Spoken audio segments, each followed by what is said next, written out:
I think people are worried about NA Week 2 because, historically speaking, NA has always done well Week 1, but not so well Week 2. But good thing for us in Cloud9 is we're heading into Week 3 because we played in the play-ins, so we have nothing to worry about. Oh, I love that so much. Cloud9, because of the play-ins, are in Week 3. Welcome back to Wuhan, China, host of the 2017 World Group Stage.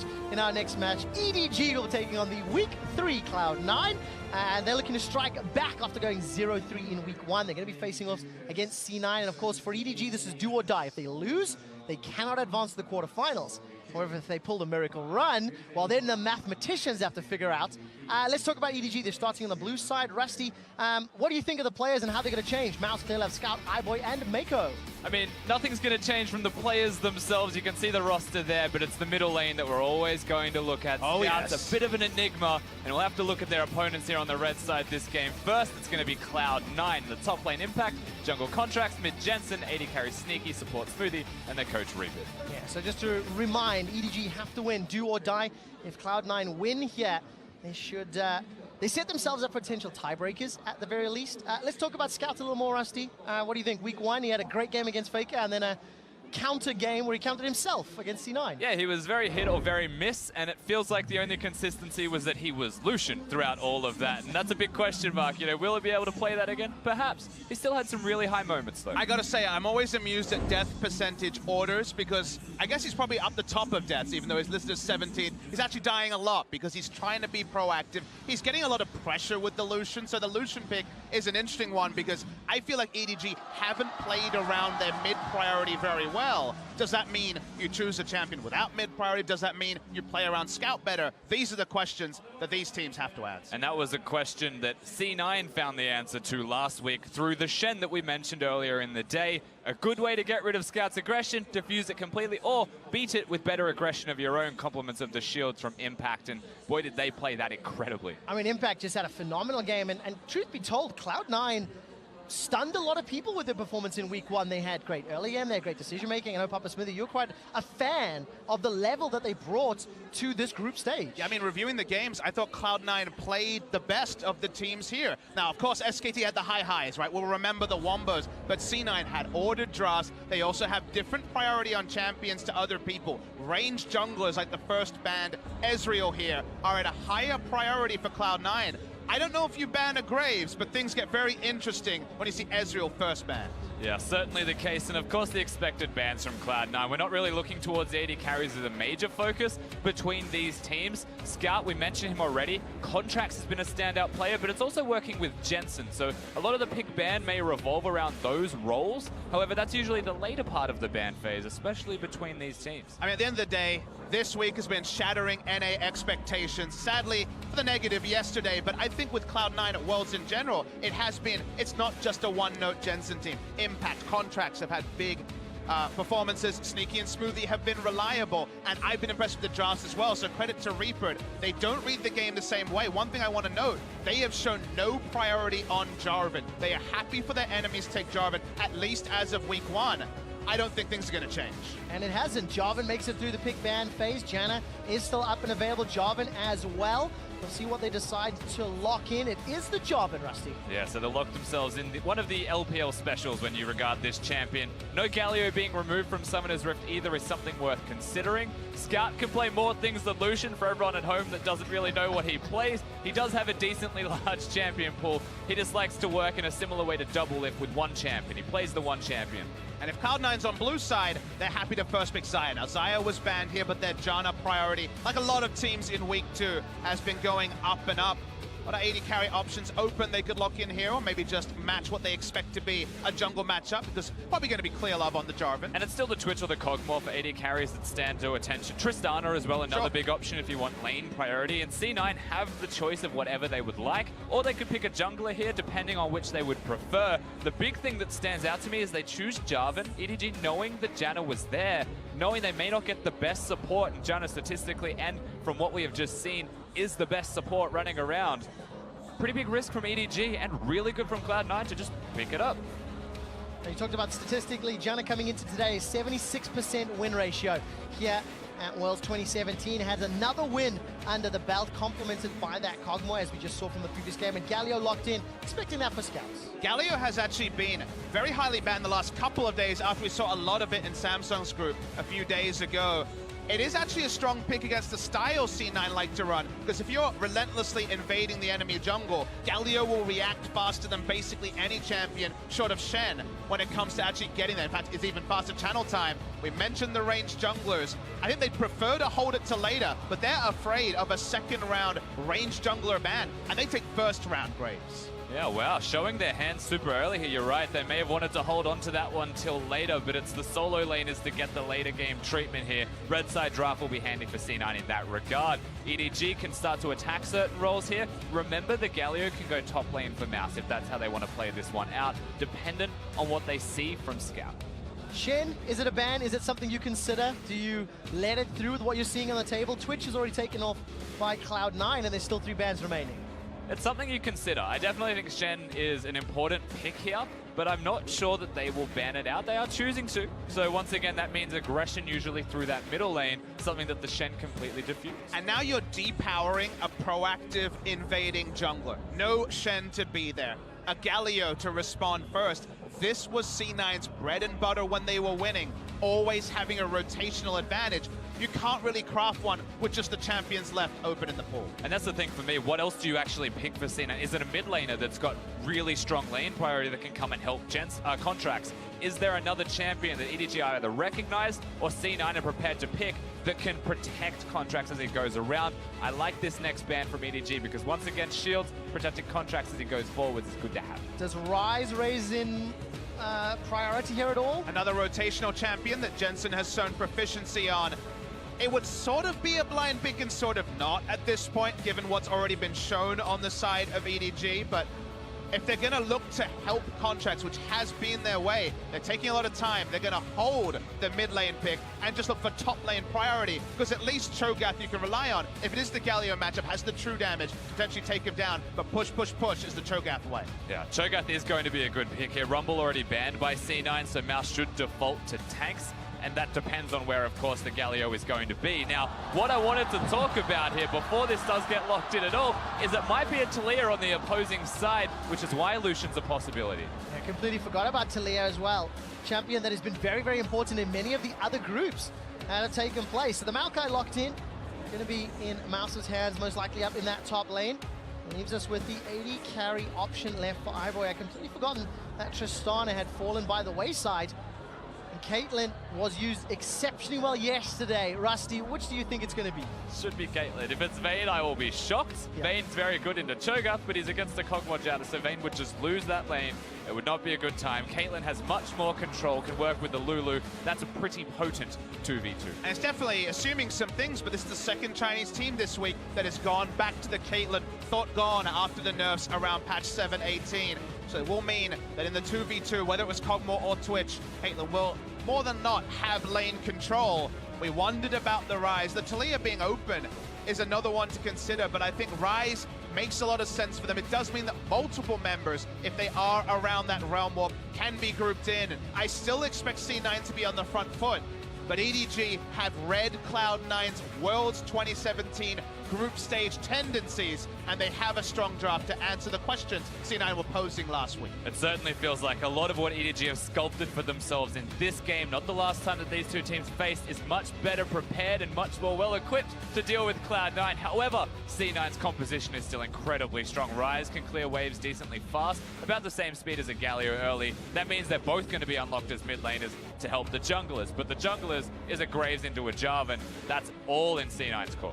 Let's see how well Contracts can unlock his team. Led, from the front last week, a lot of invades. Actually had the highest counter jungle percentage of all junglers last week in terms of that first week of group stages. And, some first-tier iBoy has not played Caitlyn at all this summer in the LPL. I can't help but smile at seeing the old EDG coach shake the hand of the current one, old friends Reaper and Nofe. It's a different draft for Cloud9, and also, you do have to think, we wondered about Graves when it was locked in. How will it kill the tanks? There are some ultra tanks on the side of EDG. So the late game Graves play, I don't think it's the focus for C9. It's still pre-25 minutes where they feel like the match will be won. Yeah, last time we saw Contract play Graves, he had a last whisper, he had the whole kit and caboodle when it comes to dealing damage. No tankiness whatsoever, susceptible to death, but not when you're that far ahead, and that's what he's so good at doing. Yeah, and I think he had the Shin that game as well, if I recall correctly, helped in his favor. So, EDG, Edward Gaming, the #1 seed from the LPL, led by the backbone, the spine, Clear Love. It is do or die. Lose here and you are out of World 2017. You do not advance to the knockout stage. Win, and you throw this entire group into disarray and excitement. EDG in their home country, Clear Love in his hometown. The crowd is absolutely behind them, but they are 0-3 and they need to start with a bang. So you see EDG grouping as 5. One of the few ways this game can snowball to control is a jungle advantage in the early game. If you expect Cloud9 to get frisky, and with the Graves you do, you invade as 5. You don't go for a 5-point defense. You get complete information on one side and have the ability to have a read on where Cloud9 is starting. There's only 2 sides of the map that are really likely. They can also re-invade their own jungle, so it's an information trip for EDG.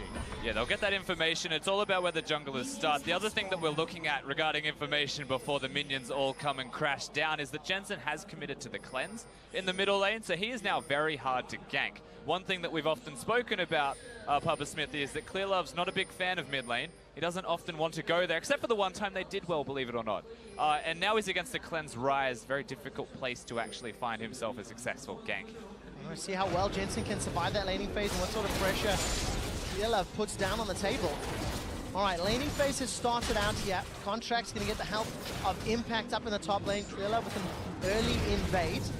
Steal away at least that blue buff. And just take a quick deeper dive on Contracts and these damage-dealing junglers, Papa Smithy, because you mentioned you wanted to see him on those ranged style champions like the Graves and the Ezreal. I just think if it's working for you, stick with it, and specifically on the left here.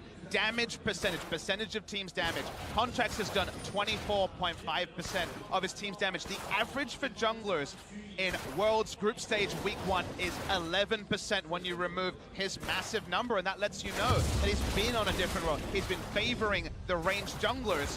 The thing about a ranged jungler is if the enemy melee jungler every face checks you, or if, say, Jarvan EQs into your Raptors trying to steal them, you have range, you get the first auto. If you have the drop on them, it's so hard to get out safely as a melee jungler, and that's why you want to counter jungle, because whenever you spot the Jarvan, you're going all in and hoping your teammates can back you up. And let's take an extra second as well for context within this game, specifically for Clear Love and Contracts. He started at red buff, where Clear Love started at blue. So that means that Clear Love will have red for longer as more of a combat buff to have. Contracts is going to run out sooner. And so expectations that he looks for a gank of some kind before Clear Love does, that would be what you expect from him if he wants a gank to be successful. The reason why EDG started with their members grouped around their red buff, then invaded, is that when it was Cloud9 on red side against AHQ, it was a Ezreal invade to red buff steal into his own red buff, and suddenly the Jarvan couldn't gank anything. Speaking of ganks, though, this is the early gank you talked about, Rusty. Rune Prison comes down, Winds of War thrown out.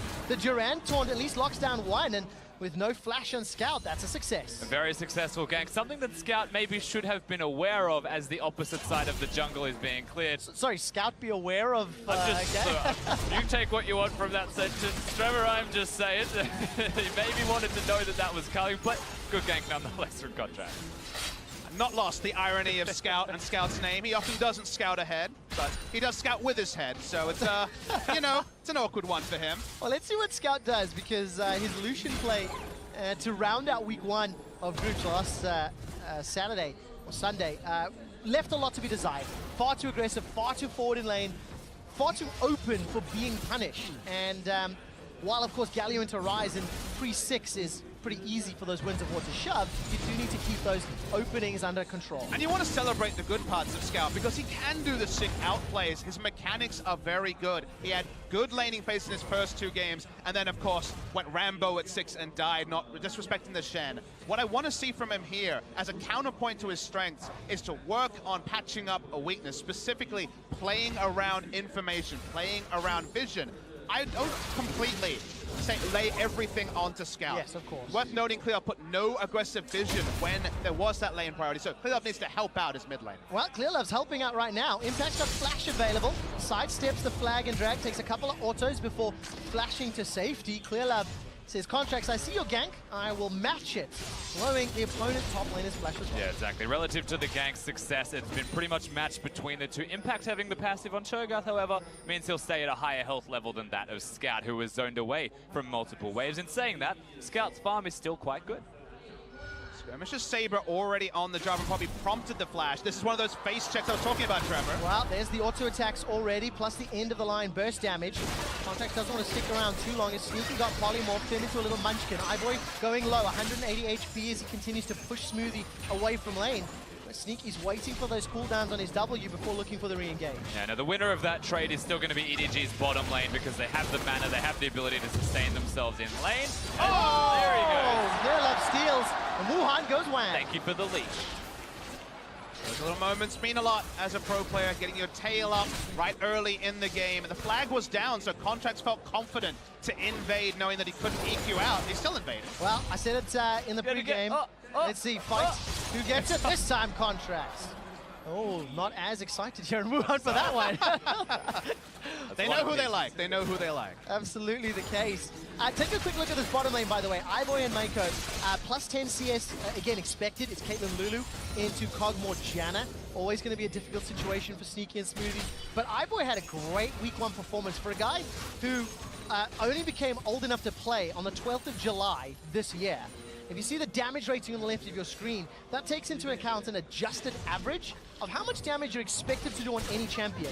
And he's plus 80% versus the average. This kid is amazing. Yeah, basically that means he is incredible at League of Legends. And the biggest thing for Iboy is that he's played less than 30 games of competitive League of Legends at all. The man's barely 17 years old, and suddenly he just comes to the stage playing with Mako, who is just a very much experienced member, shock caller for the team, high expectations on the shoulders of Iboy. And locally, at the very least, he has been delivering, comes to Worlds, and continues to show his strength as a player, something that you wouldn't have expected from him. We definitely fact-checked that. We said, okay, he's finally eligible to play. Halfway through, he replaced Zep, formerly of the Rocks Tigers, their sub-mid laner Cry. He came in born July 12th, 2000.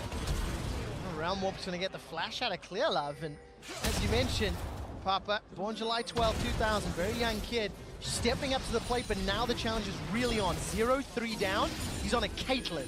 There is a scary time window before that Cogmore starts to become more terrifying. And the window is also exacerbated by there being a relic shield on the Cogmore, so it is very much the extended laning phase, don't want to lose turret, versus the more aggressive Doran's Blade as the invade comes through from C9. And it's not just the invade onto the blue buff, it's coast to coast. They've gone from blue buff for Contracts, they've given it over to Jensen. They've secured both. That means that Scout won't have it on Galio. His wave clearing is significantly more risky. That and Jensen is now completely empowered to clear the waves, to leave lane, to help the rest of his team. He got his 3 buff eventually, guys. You know he was looking for it at level 1, couldn't get it. Second round, there will be 3 buffs being worn by the side of C9. It's going to give them this small gold lead, 700 there or thereabouts. Impact is behind in CS in that top lane. However, it's mirrored by Sneaky being behind in the bottom lane. Rather, Impact is ahead and Sneaky's behind. Regardless of that fact, it is the power is where you would expect it to be at this stage, but you got to give kudos to Impact for out-farming Mouse when he was the one that was ganked. And now this doesn't look like it's going to be something crazy meaningful, but we're at the time in the game where EDG decide 5 people go bottom right now. That's just the kind of style that EDG will and always have had. They've got a Galio to do that this time around, so it's a very good comp for it. There is a random time in the game where they say, okay, we're just going to dive bottom and there's nothing they can do about it. Bit of advanced vision here as Scout's just going to walk up. They don't even need to invest the ult just yet. All right, Scout's looking for the taunt. Smoothie can interrupt it, does so. The Monsoon, but the double dunk! And Sneaky and Smoothie just get evaporated. Tower First Blood is available as Iboy continues to shoot that one down.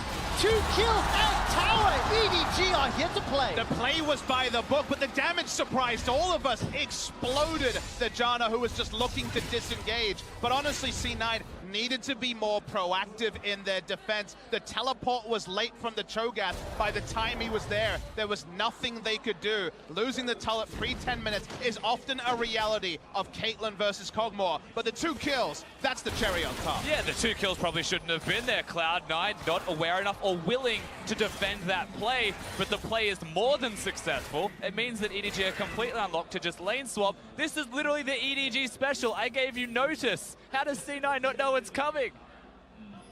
Well, that's a question we're not going to have the answer for right now. Cloud9 decide they want to try do something in reply. Ground Warp comes down to the bottom lane as Contract is around, but look at the minimap. There's support coming down. Great little Bramble Smash comes down as Contract splashes to safety, forced to use the collateral damage to get even further away. Contract takes down Mouse, but look at Cloud9, they're low. There's one in reply. Impact's down. Jensen gets just as punched in the face by Scouts. The preparation of EDG this game is going to make many LPL analysts very optimistic. Perhaps we're going to go all the way to EDG SKT at the end of the day. Whoa, Highboy, he's looking for sneaky. Built over Peacemaker comes down, ace in the whole body block, but Highboy and Mako, they want another tower, Puppet Smithy. It's a multi-step process, a winning 2v2 lane. Galio to stop the invades being as reliable, banning away some of the core members like Shen of the C9 comp. The shoe's on the other foot. EDG's the aggressor. But you said the word, Galio. That is the champion that is doing all of this work. The taunt connecting. That damage was nasty and should never exist in a game that is this rating. EDG played that so well with the dive as well to even get the 2 kills and the first blood turret. Timing was incredible. Sounds like Rusty's had to deal with some Galios in his time in solo queue. Yeah, there's some darkness in that storytelling, Papa. You saw the cancel teleport, you thought, okay, maybe this is over, but Galio walks down. Such is the reality of the hero's entrance, and even though they pick up the first kill, Contract is never going back in there. Their health bars tell a story. Both go down, and EDG are making the plays and trading up defensively. That's a twofer that often leads to the big W. And the concept here is fantastic from EDG because the Galio is still on the bottom side of the map. Clearlove's still on the bottom side of the map. Normally, and traditionally, when you win the bottom lane first turret and lane swap, everyone goes top lane. You then start trying to trade, and C9 make a natural and expected response to their first turret going down, bring everyone bottom, and try and trade the turrets. EDG adapts. Well, EDG adapt, and they get themselves a 1,000 gold lead, 4 kills to 1. Tower first blood as well. And if you look at the itemization, Ardent Sensor is already completed down in the bottom lane. And of course, that Abyssal Mask sitting for Scout in the mid lane. So starting to hit those spikes, they can make those plays again around towers. But kind of expected when you see this team composition, and for EDG, they need to push this further and not make the same mistakes they did against SKT and allow a big wombo, a big fight in the mid to late game to bring EDG back to reality. And the camera's been focused on Clearlove, who, you know, he's definitely one of the old dogs. He's been around a really long time as a professional player. Sometimes he's super stubborn, Rusty. I'm sure you see this in the LPL. I watch VODs. He's never invading. He's never aggressively warding. He's not ganking. He's on his farming duty. And then there's games like this where he comes in with a proactive mindset, and you wonder, why do we only see this player sometimes? Very well experienced player, but sometimes those old tricks, as you mentioned, just cannot be changed. But he's going top lane. Oh, look at that. Demacian standard into Dragon Strike. Flash away from Smoothie. Sneakies is not available by some time with that barrier. The Dominion wave is slowly making its way up, and Scout was in the river. So that hero's entrance was available to him. Not going to use it just yet, but they've got the flash from Smoothie. Yeah, Contract's very good awareness as well to be in the correct place. C9 barely get out. The Monsoon even being cancelled by Mako's ultimate as the Lulu. Everything will slow down. It's all still a push for that top lane outer turret above all else for EDG. They don't get it this time. Okay, game is slowing down a little. We need to take stock. C9 is still only 1,000 gold down, which, all things considered, maybe should be larger. And the man on your screen, Impact, he's got himself a plus 46 CS advantage. He's on a super tank in the front line, and this is a guy who was very important for Cloud9 during week 1. You can see that kill participation. And those champions, consider where he got 78.6% kill participation. Shen, always going to be high kill participation with his immediate joining, but the Nautilus was also about the picks, about the rotations. He's very much lane focused on the Cho'Gath. Cho'Gath pushes, he often doesn't lose, he often doesn't die, even in a 1v2, but he's not a playmaker. He follows up on plays being made. So it's a very different champion that unfortunately, with the bans, with the smart scouting, they don't have access to a playmaker from top lane this time. Yeah, definitely. And as the lane has played out, Impact has been doing quite well. You can see the CS differential there. So whilst the style isn't the C9 standard from last week, it's still proving to be effective to an extent. It's just that they're not affecting the rest of the map. They're letting iBoy ramp up and start rolling. And maybe they're okay with that, because at the end of the day, it is still the Cog Morjab. I'm going to challenge you on the word letting. I don't think they're letting him. I think iBoy is ramping up with the help of EDG. However, the one thing I'm looking at on the side of C9, you know, Cho'Gath being that sort of secondary engage and wants that disruption from the knock-up and the silence being so impactful to follow CC. It's not really a hard primary initiator on the side of Cloud9. Sneaky's just going to get smashed away from. Summon a heal used there by Smoothie, and the support coming from EDG. Cataclysm can come down. Going. Dunk goes over the wall, dunks down Smoothie. Monsoon buys a few seconds time for the entrance to arrive. Scout uses the Winds of War to pick up another kill. Now Contract and Impact trying to turn it around. The teleport was impactful, but the Nature's Draft locks down Cloud9. Contract is dropped by iBoy, the 17-year-old, massacring Cloud9. Impact's running for his life. Got some backup from Jensen, but I don't know if this is where you want to be. Jensen and Impact need to pull off a phenomenal outplay in the 2v4, and EDG, they got the kills, they got the tower, and they're getting the hell out. EDG are able to just walk away. It was a little bit touch and go with Jensen being around the corner, but how late Jensen was there to the party as well. He wasn't able to crash it at the right time. EDG instead are able to crash down, get the structure, but once again, when they get the turret, they're getting kills with it. So every time they're pressuring, they're looking to dive more than take the objective as a priority, and it's proving successful thus far. And Scout is on such a different role, from lane dominance to facilitator on the Galio. Can still push, still has lane priority. They have to use the heal preeminently, and they weren't sure they're going to hit by the Piltover Peacemaker. Clear Love and Contract ships in the 9, but this ship, it was going for a shipwreck. Yep, it certainly was. A lot of damage to follow. I didn't know how to react to that one, but the combo was nice coming out. Once again, Galio Jarvan, give that to an LPL team. You run the risk of having these dives be successful. Mouse shows up at the end, Pix gives the kill to iBoy, and then they take the structure on the way. When we come out of the replay, Clear Love 3, 1, and 4, 100% kill participation. Scout 205, 100% kill participation. That combo you talked about, Rusty, they are leading the way. iBoy 202 on that Caitlyn, plus 30 CS. He's working towards that Zeal item completion. And this is exactly where the EDG team composition will cement the game, if they can continue that beautiful set of dives and proactive plays. And it's also a blueprint on how to beat what C9 showed in their 2 wins in week 1. Get proactive yourself, deny playmakers from the side of C9. And just like the Rumble Caitlyn drop we saw from WE, when the enemy team is setting the tempo, like SKT after those early ganks didn't work for C9, C9 unfortunately don't really have the tools or even the team comp to answer back. Yeah, the curious part about how this game is playing out is Impact CS. We mentioned this before. That's nice to have. Mouse is still a tank. The bottom lane, the advantage for the Caitlyn is EDG is zoning them away. You know, I love seeing that Maokai ultimate for a zoning tool on that siege. Unfortunately, a little early, as their minion wave was not yet prepared. Though I think that was more for the kills than the tower. I'll allow them some time as Sneaky steps onto a trap, takes a couple shots from iBoy. As the Rift Herald is summoned, that chip damage will chunk it down pretty low, almost in killing range, and Scout's got a flash taunt available to him. Flashes, hits the wall, still doesn't matter. Gets at least one onto Contract. Wuhan erupts as EDG secure their 3rd tower. And they will be able to just back away, reset once again. So a nice turret take as these top laners need to just call it a day. They get contracts. He's playing an AD jungler. He is being popped like a balloon every single time they find him, or every time the Galio Jarvan finds anybody. They're ramping up very quick. Just to be clear to the viewers, whenever Graves is defensively wave clearing as EDG comes forward, the entire purpose of the draft has been completely subverted. The game is supposed to be Contracts invading and C9 being able to help him out, but a lot of those playmakers like Shen were banned away. The tempo of the game is being controlled by EDG. They've got the Cataclysmic entrance, the combination of the Cataclysm and the Hero's entrance. They don't even need to layer them because Contracts is just wave clearing. He's another squishy. He dies, and we talked about how some of the players, we just saw, of course, the Maokai ultimate, you know, it was a bit hit and hope. Guess what? When you have so many different initiation tools, when you have a Galio who can allow you to skip things like rotations and just jump in, you can make small mistakes. You got plenty more options coming up. It certainly has not been used as the primary engage tool for EDG thus far. More of a follow-up or a disengage potentially for them. And that is the beauty of their composition with all the options that you mentioned. Any way that you want to engage, they have it.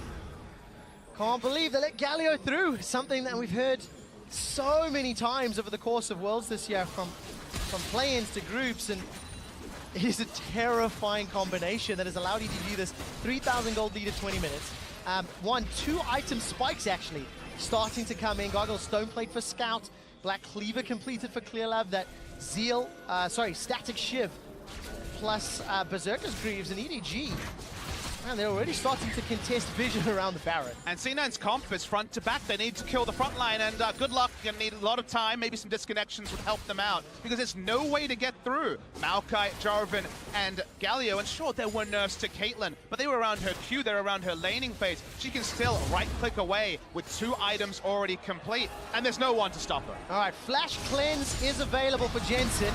He gets away from one, locked inside the Cataclysm. There's nowhere to go.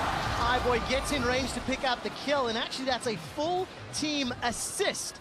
EDG get the mid laner of Cloud9. 3 ultimates used, but no summoner spells needed by the EDG roster, just finding Jensen out of position. The most important part, Scout, ult straight away is mid lane. All right, iBoy's in a little bit of trouble. Flash is available to him, but the Nature's Grasp buys some time. Remember, the 5v4 in the best case scenario impact. It's a good rupture onto iBoy, buys some time with the silence of that feral scream. Clearlove continues to chase down his iBoy. Crit after crit after crit, hammering away on impact. Gets a shield from Lulu as the Feast gets some damage down in reply. But that's a death for Smoothie as well as impact. Now Sneaky's the target. Scout looking for the Duran Torch. I think it's on cooldown though, and Contract's gonna look to turn around. So that's 3. Justice Punch into the Torch. Cloud9 step too far forward, rooted down by Mouse, and that's another for EDG. EDG are an initiation freight train whose only destination is the enemy nexus. They keep piling on. They don't need great vision. They have so many frontline tanks who can start fights, and all Cloud9 can do is rush home. And with 3 people dead, this isn't just the turret, this is potentially the inhibitor to go down afterwards. Baron is not the primary objective, as you mentioned. It's engaging, killing C9. See hero, kill hero. That's EDG's mantra right now. The death timers are so short, they can't even walk from inner turret to inhibitor without Cloud9 coming to defend. Oh, this is beautiful play from EDG. We didn't have time to talk about. We said, okay, EDG was smart. They shut down C9's earlier plan. But then you look at what C9 did in the second round, and the last time these two teams faced, it was the Shen Graves that won them the game against EDG. This time around, scaling on the rise. Sure, an initiator, but Talia was available and would have had good pushing options, can open half the lane against a Galio. Going for scaling on a rise after scaling on Kog'Maw. When is Graves going to get the backup to ever do his role? And now he's just an extra Q to clear out some minions. Nothing else, Contracts can start. A really rough position for him to be in, and this is just getting better from EDG, even in the smaller details. The things that were missing in their first week, we're starting to see more and more of it. Not all recalling at the same time. Going back one at a time as we get to watch the fight that happens in this mid lane. I mean, iBoy takes too many auto attacks, but he knows he has the rest of his team there. Guess how much vision EDG have on the bot side? Literally none. One control ward way down, and they're just happy because, hey, a Lulu AoE slow from the wild growth is enough to force fight. Also remember, when every Cloud9 member's in vision, you don't need vision anywhere else, Papa Smitty. That's certainly true. The awareness from iBoy through that fight was something that's to be commended once again. Did the most damage, but that's because he's auto-attacking a Cho'Gath and even stops to queue the support mid-auto attack. Like, he is everywhere at once. I mean, just try and watch when an enemy actually gets within any more than auto-attack range, closer than 650 units to Caitlyn. It just won't happen because of how strong the front line is. She's under no threat. Might be flashing aggressively prey style soon to try to get some more of these kills. Flash and barrier available for this next potential fight. C9 luckily do not have super minions barreling down the lane. Inhibitor is exposed mid, and EDG now can start playing around some of these other lanes and options. You can see Mouse pushing down the bottom. Yeah, so that's the thing. The inhibitor is exposed mid-quick shot, and that means that it's really hard for C9 to keep priority on the middle lane just because of how deep that lane goes. It's hard for EDG to push in like they are now and get the inhibitor, but if they pull C9 to the confines of their own base, they can run back to Baron if the inhibitor isn't successful either. Right now, they're still looking. There is some rotations here from Impact and Jensen coming in from the flanks. Remember, no real traditional engage on the side of Cloud9. They're looking for a flank or a rupture, something, delivering contracts or impacts to the backline, maybe with a round warp. I'm looking at options, and you see no way to jump on EDG, and this inhibitor just gets chipped down. And we've seen teams use Realm Warp just to send a Maokai into the backline, can send out an AoE, the big ultimate there to try and potentially get people. When you send Cho'Gath into the back, maybe he E's, maybe he misses his Q. It's not reliable, so they don't even have a reliable person to launch into the back like Nautilus was earlier last week. It could have been a powerful pick for Cloud9. Unfortunately not the case. They need to figure out how to play from behind now. Love once again going for the standard and the dunk. Contract's going to use that collateral damage to hop out over the wall rather. But that's at least just a trade, ultimate for ultimate. Just controlling the enemy jungle. The red buff area all belongs to EDG. That unlocks a free Baron, or it unlocks C9 having to face check to go near the Baron area at all. And that's the control that EDG want and will retain for a time. Of course, it's recall time at the moment, but with the amount of control they've already earned before going back, C9's job is very tricky. Yeah, it really is. And if we actually take a look at the gold differences between the respective players, it's around 3,000 gold ahead for iBoy, 2,500 for Scouts, and a little over 700 for Mouse. I mean, the two people you really want, the frontline Mouse, Scout Galio, and iBoy just cleaning house from behind is just fantastic for Edward Gaming. And this keeps their hopes at quarterfinals alive. This is the first of many very important games for EDG, because if they can close this up, they play AHQ. And if they can win that, they play SKT. And then if some of the other results start coming in, they really need the stars to align to set themselves up for what would be a miraculous turnaround. Full Fnatic. Yes.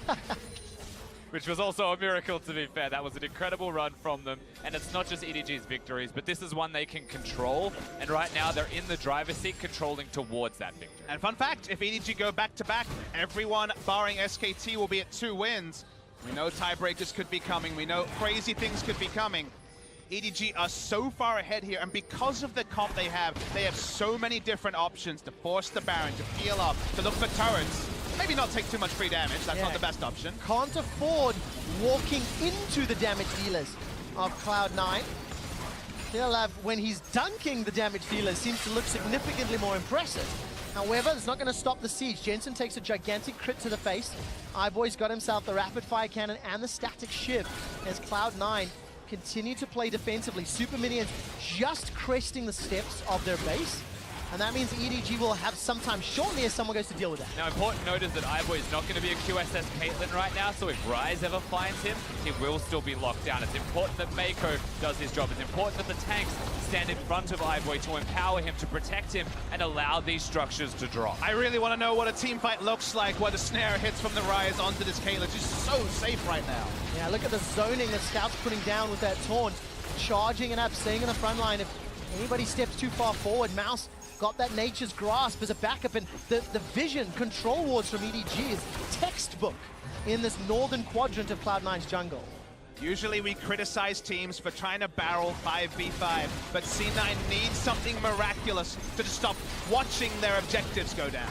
All right, Rupture comes up. That's the fight they're looking for. Wild Growth comes down. iBoy survives. There's not enough damage from Cloud9. EDG, however, turn it around. Clearer is the only sacrifice. iBoy continues to heal up as Scout is sitting on the front line. Gets himself another taunt. Mouse down to 100 HP and running for his life. Scout gets a gigantic shield. Jumps back in with a Justice Punch. A little too overeager for EDG. Round warp now might be enough to close it out. Cloud9 trying to turn around. Throws out the overload after overload. Spell Flux comes down in the Rune Prison. Jensen takes down Mako, and Cloud9 survive to live another day. Cloud9 needs something crazy, and they find it. The knockup followed up by the Ryze. That's what no QSS can do to you, and the team fight ensues. The power of silence in those team fights, Papa Smithy. The Cho'Gath combination So good. The power of the caster curse too, I did not think that could happen, but after the free damage, EDG got too frisky, and now C9 just try to come and wrestle the game back with a creative Baron.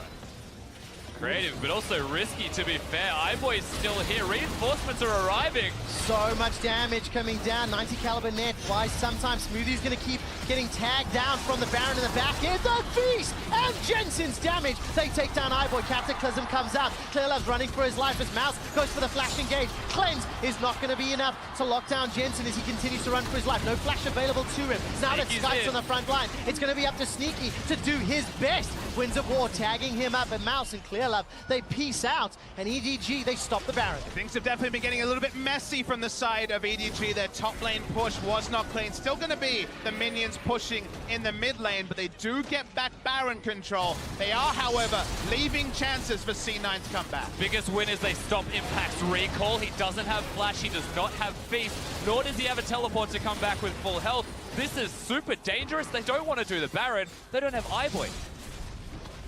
That means they don't get the Baron, gentlemen. And all of a sudden, Wuhan has got very, very tense.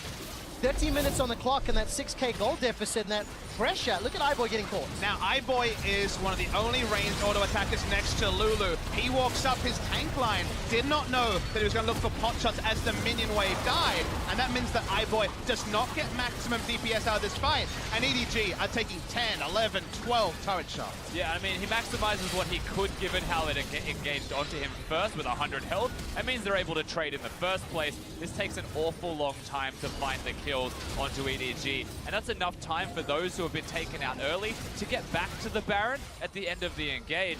C9 still gets the fight, they get the small win, and you're starting to see that inkling in a positive direction.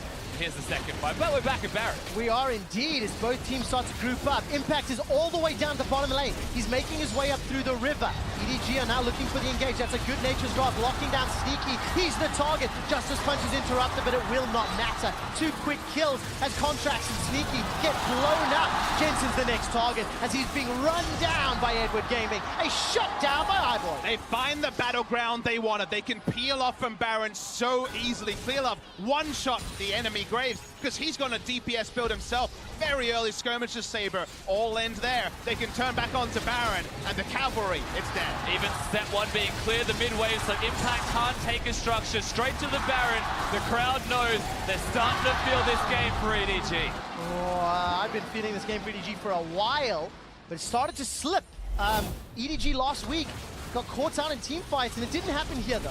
They made that critical mistake against SKT. They made a critical mistake here, but it's papered over by how strong their front line is when you don't have to worry about turrets. Sneaky caught out because he was trying to poke around the side. Already one shot was the enemy Graves. They turn on to Jensen. There's freebies here for EDG, and C9 have to disperse in every direction. Anywhere you would like, there is a kill for EDG. With the composition that you mentioned before, the freight train that only goes forwards, but they can go forwards when the Cogmore's already dead. There's not enough damage to round out a comp. Clearlove has a Dusk Blade. I love that. I love that. All right, then. He's popping people. Talking about the items, so iBoy's got himself just a few, right? Infinity Edge, Mortal Reminder, Static Shiv, Rapid Fire Cannon, and he's going up against a Rageblade Hurricane and the makings of Blade of the Rune King. Sneaky is just so far behind the curve, because all of the gold has kind of landed inside iBoy's lap. But you don't just look at Sneaky and say, very poor play. You died 5 times, you're down CS. The game was played around Sneaky. When the moment they had the Caitlyn, basically Caitlyn has matched the Cogmore at every point. Early turret, taking the top, early turret, and then threat of a dive at every moment. If there's no control of the map, Sneaky cannot auto-attack minions and get his gold up, so the gold lead grows every moment this game has progressed forward. Yeah, from watching this game, I would never say that C9 individually are having any poor performances. Nothing has stood out like a sore thumb saying this is the reason they're losing. From an individual basis, it's the team play. Yeah, and of course EDG, their team play has been near spectacular, very decisive, very in your face. You can point to a few blunders here or there, but now the biggest hurdle, knocking over the Nexus. The middle inhibitor will be killed for the 2nd time this game. Baron is still up for another 2 minutes. The minion wave has been cleared in the bottom lane though, so a little bit of lapse here. It looks like the top wave is pushing against EDG. It's not the greatest setup for this siege. EDG is going to take them a little longer to get over these next few hurdles. A lot of EDG's good moments were in the laning phase. They weren't necessarily in skirmishing or team fights. We already saw they skipped a couple of steps and almost lost all their lives at the top side. Right now, though, they can still threaten the dive. See what happens. Certainly could. Again, EDG's big flaws usually ending games. All right, Scout making his way forward. Flashes are available for all but Clear Love on the EDG side. And for Cloud9, all but Sneaky. That is significantly more scary if Sneaky's ever too far forward. Contract's just used his ultimate. Is now at half health with low mana and has gone back to base as well. He's picked the correct time to do it, but he used the ultimate for no particular reason to try and poke down iBoy, and now look at him. All right, Nature's Grass comes out to split up the team. Rooting down Impact. He throws the flash backwards. Redemption's coming down. Scouts is on the back end. iBoy runs past the tower. That's the first of the fighters. Clearlove gets the second. The inhibitor turret will fall. It's Mako that gets the final hit. And now the inhibitor as well. And mid lane starting to get minions empowered by Baron as well. Very shortly, the supers are crashing. EDG want to end. The Nexus turrets are all that remain in front of EDG. Flash forward. iBoy's the target, but he manages to stay alive. Flash still available to him. Jensen gets tagged. Dunk killed by EDG. The 22nd time that EDG have killed a Cloud9 member. The last remaining Nexus turret gets focused down. Edward Gaming keeps their hopes at playoffs alive. The roar in Wuhan is super loud, and EDG have guaranteed that I think we're going to all 6 when it comes to relevant games today. Their draft stepped up, their players stepped up, the fans are enraptured. They play again right after this as well, and if they can back up with a performance of that level, I think EDG is going to make this one hell of a night. Cloud9 were on the verge of tying SKT for first if they had won this game. Now their record sits at 2-2, and they find themselves tied with AHQ. It really makes this so interesting as all of these games play out, and EDG Edward Gaming, they need the miracle run. They need the 3-0 to keep that hope of a playoff spot. And they've started in the correct way. They got the draft that they wanted. They played the way that they wanted. Every individual member had a very good performance. Scout, he was consistent. He was good. He was roaming. His playstyle changed. Clearlove was aggressive and ganking everywhere, and that was what they needed to get a victory against Cloud9, is be aggressive, show the style that almost beat SKT. They do. I have 2 questions. How much do we read into that over-ego play in the top lane towards the inhibitor and not setting up the lanes or the waves for that Baron push? Is it feistiness in their first win, or are these deeper worries? What do you think, Papa? I think they are deeper. I think there are certainly weaknesses of EDG, especially macro-wise when the laning phase ends. But guess what? If you draft permanent engage on Galio, on Jarvan, so many different initiators, you can make those sort of critical mistakes, and not many teams can actually put you to the sword. So I think going for these mid lane picks with a very clear identity, dive, initiate for Scout, rather than just let's play around pressure, which is a much more nebulous thing. Initiators worked for EDG, and I think that's what they should continue with. Well, this is a question I'm going to ask to you in the next game when they play AHQ, but before that, EDG, they started the day with a win. Let's find out from the analyst desk exactly how they thought they did it. Thank you very much, Quick Shot. And so it begins. The road to 3 wins for EDG if they want to make it out of the group, and it started here against Cloud9. They do it in brilliant fashion. And I think it started in the draft. To me, this was actually such a big game. You know, I was watching this draft, and when Cloud9 has their first round, J4's already been locked in for EDG. And I'm just saying, pick Galio. Pick Galio. John Galio. Okay, you can do it. Pick Galio. When you give over that combo to any team, let alone an LPL team who wants hard engage, it gets Scout out of his laning phase where he's kind of had some struggles, disrespecting opponents, and I just feel like that was the key pick of the game. Well, exactly. If you are playing against an opponent that typically tends to either massively win or lose you games, you want to allow him to have the freedom to potentially throw a game, to feed.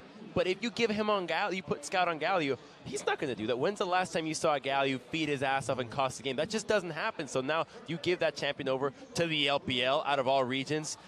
oh, it's disaster. It's the cannonball comp. That said, I do want to kind of speak from Cloud9's logic. I mean, obviously this is like subjective, but I feel like it was a pick your poison type of thing. They see that the Jarvan's coming out. You want to take the Janna. You're thinking, okay, we need to separate the Lulu Kog'Maw, so we have to take one of these pieces. You know, if we take the Janna, maybe we have enough disengage that we can counteract it. Maybe there is a pick that we feel comfortable taking into the mid lane. I mean, if you're scared of Lulu Cog, though, then you take the Lulu Galio and you disable it that way. But the problem is that if you Exactly, take bans as Galio well. into an LPL team, if Lucian is not banned, Scout 100% picks Lucian and he will dumpster you. We play that matchup back and forth every day in the LPL. We played Lucian last time into C9 and we saw what happened there. But that was the Shin, not, you know what I mean? Like, not the mid lane matchup. That brings up another issue because they also chose Graves in their second rotation when Shen was available in terms of protecting that Kog'Maw and perhaps could have been useful in guarding against the Galio. I don't. Everyone's going to say it's the Galio. Yes, that was a problem. I think the bigger issue was the Rumble ban that you were talking about. That's what I'm saying. Ban Galio there. You can ban Galio there. Like, you don't have to pick it. If you are super concerned about Lulu Cog,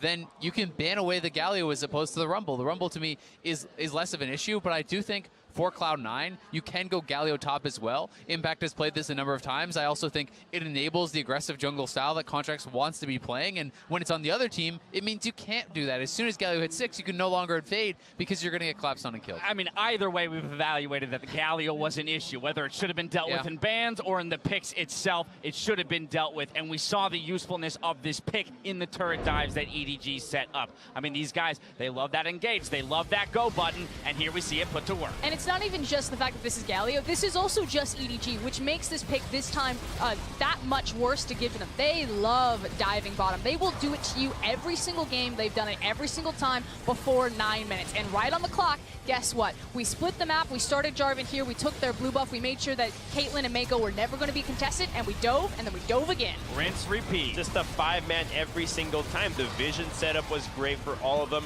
and Cloud9 just have no answer with what they have drafted. They need to get ahead early with this composition. They need to defend against this, but EDG, okay, there were some misplays from Cloud9 in that dive, but overall, their idea is the same because they still come out ahead when it comes to objectives. Azale, it's peculiar though, right? Because as Rusty said in the cast, you look at that C9 gameplay, and it's hard to necessarily pinpoint any like glaring individual mistakes, right? We saw the laning phase from Sneaky and Smoothie relatively stack up well against the oppressive Caitlyn Lulu lane. We saw Impact with a 50 CS lead in the top against Mouse. So individually, you're looking at this and you're going, well, they're playing well. Does it really just come down to the composition and what the tools they handed over? So in my opinion, it's not just composition. Composition obviously gave this team something that they wanted to do, but I would say what you criticize is not necessarily the individual play, it's positioning on the map, it's anticipation of the dives. If you're going to give them this kind of semi-global comp where they can set up 5-man dives time and time again, you have to preempt it. You have to be in position. Ryze has to be roaming any time that Galio could be. You need to be there to answer so that when this inevitable 5-man dive comes in, your 5 members are already there. You're there to actually guard this off, or at least you have the jungler and the mid laner already there, and then that could buy time for your top. If it's a 5v2 at the start, there's no hope. I'm going to take a different stance on this. I actually do think that the compositions are mattering way more in this tournament than we are kind of giving it credit to, because remember, think of compositions as like the initial tools that you take to the fight. If you don't have tools that defend against what the other team has had, what are you supposed to do? I don't think that Cloud9 had many options at any stage in this game. You have Jarvan, a better ganking jungler. You have set up in more lanes with Maokai, with Galio, and top of that, you have your longer range or more active late game AD carry. I find that just every game that we have had at group stage so far, the team that comes out ahead has been winning the draft earlier and just has many more options, just as we saw earlier with SKT losing to But then NHC. it's still execution. How can you say that that comp wins out if they don't pull off those dives? You just waited. What is Cloud9 supposed to do? How do they approach? They saw it. They saw it on the wards. They saw that dive was coming. Yeah, when we cut the replay, you just see that Clearlove and Galio are coming in, but there was 2 wards from Cloud9 where they saw Jarvan hanging around for like 3 minutes, and Sneaky actually backs off the tower because he's like, are we staying? Are we not doing it? So Cloud9, if that had not gone EDG's favor, suddenly you get more kills on Kog'Maw. Suddenly that composition's far ahead, and that's a comp with Caitlyn and Galio. Like, there's no secondary damage source except for the Jarvan that can get outscaled. In my opinion, I think Cloud9 had the 55-minute better comp. Yeah, And without a doubt, tools are relevant, right? But again, it is about how you utilize those tools and how you play the map. This is a multifaceted game, and for Cloud9, they probably had opportunities to avoid some of the deficits that they received here. It's important to note that this is the worst deficit at 20 C9 has encountered in the entire tournament. So that includes play-ins. They were definitely playing from a deficit here. And while that was the worst deficit for C9, iBoy put up huge numbers on that Caitlyn, eclipsing 1,000 DPM in that game. Well, look at the late game, because I'm massively disagreeing with this. I think the draft is huge. If you tell me 55 minutes is a win condition, you've already lost when you started the game. Why?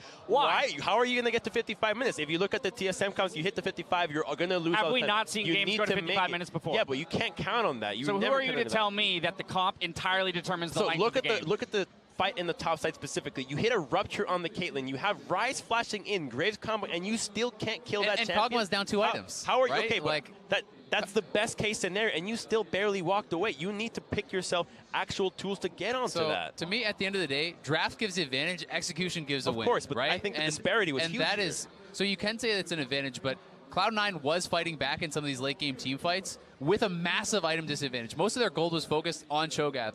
When Kog'Maw is down 2 items and the fights are relatively close back and forth in later stages of the game, as they actually were in the 5v5s, I think that that's certainly a very manageable prospect if you're even on gold. This discussion makes EDG's win more impressive to me. The fact that they understood how to build a composition that would give them the advantage and then executed on it, while C9 had some missteps where they probably could have improved. We'll look for that. We'll look rather for them to do that later. Coming up next, we'll see if EDG can keep the momentum as they face off against AHQ, the 2 surprises in the group. So don't go anywhere. There's a lot of EDG fans today, huh? So many Cloud9 fans today. Oh shit, my body's ready, guys. The taunt Smoothie can interrupt it, does so. The monsoon, but the double done. Contract is around, but look at the mini-map. There's support coming down. Great little bramble smash comes down as Contract smashes to safety. Forced to use the collateral damage to get even further away. 我踢了慢一点，慢一点，慢一点，慢一点，慢一点，先杀风女，先杀风女，先杀风女，我们走，我走。